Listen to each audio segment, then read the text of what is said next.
Hi guys, tingnan nyo yung pagkain ko guys ha. Oh. Ayan guys. Fried egg. Almusal ako og ampalaya. Tapos tingnan nyo ito guys. Oh.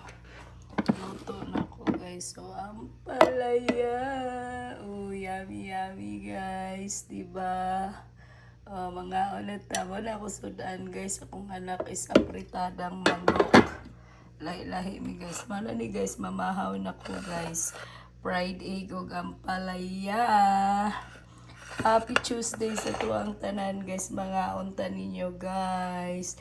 Init pa na akong ampalaya guys. So nakita ninyo nag-aso-aso pa guys. So sa akong anak apritadang manok sa kuha. Ito lang, simple lang talaga guys. Simple lang na guys, itlog.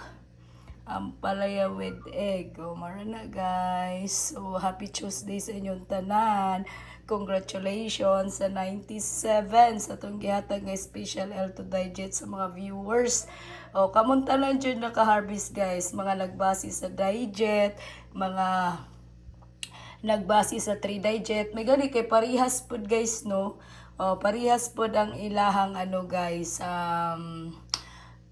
result at least. Wala mo yung dahilan ana guys. So good luck guys. Makaon sa ako guys sa kalami sa konsudan. Uy, palaya with egg. Ala, Diyos ko mga unta ninyo guys. Mga unta ninyo pagkayami-yami na lang.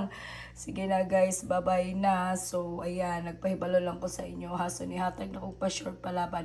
O niya guys, mag-live na po ko guys. Awa guys, sa pagbalik kong live ni Sheila Rias guys.